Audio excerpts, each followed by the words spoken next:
this. Should you always give to charity? The phrase that comes to mind, obviously, when thinking about this sort of thing is charity begins at home. And maybe you really are living on a shoestring now. This blinking cost of living crisis seems to have been going on forever.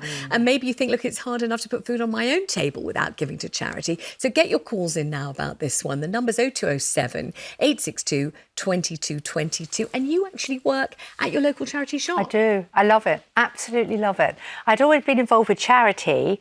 Then I did a documentary about volunteering, and I was asking people, why do you volunteer? And the response I got was so overwhelming, how much they loved it, not just giving, but also what they got out of it.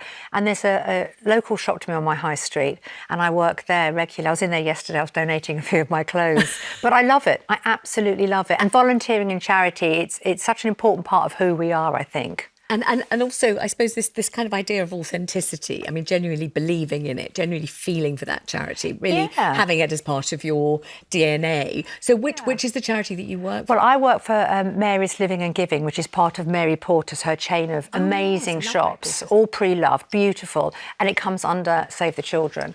But I think when you do something like that, you do it for the community. When you do charity, if you run a marathon or anything, you do it for the cause, don't you? What I didn't quite appreciate was how much you personally got out of it. And you never go into it thinking, I'm going to get something amazing out of it. What do you get out of it? But you do. Well, volunteering, being part of the community, working with a lovely team of volunteers. We've got a great manager.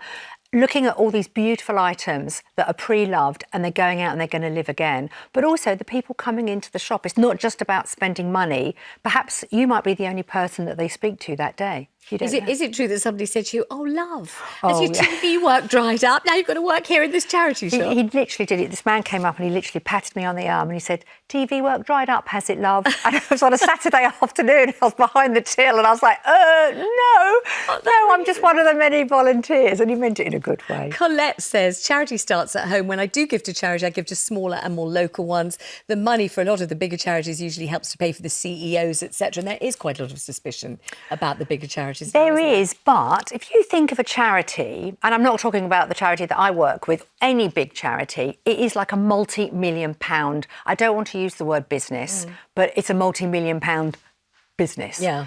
You need great people at the top. And in a way, the only way you're going to get great people is by offering them a decent salary. I'm not saying a huge one, a decent. And, you know, she's absolutely right. You want the balance. But equally, if I was running a charity, I would want really good people running it because actually it'll make it much better in the long run. If it's bad at the top, it's going to be bad all the way through. And Justina says, I've always given to charity, even when I've struggled financially. I think it's important to give back to others, no matter how little you do. But of course, if you're low on money, you can always give a bit of time. You can give a bit of time. And also, if it's not right for you at the moment, I wouldn't panic about it. Do it when you're in perhaps a better place financially, mentally, whatever it is.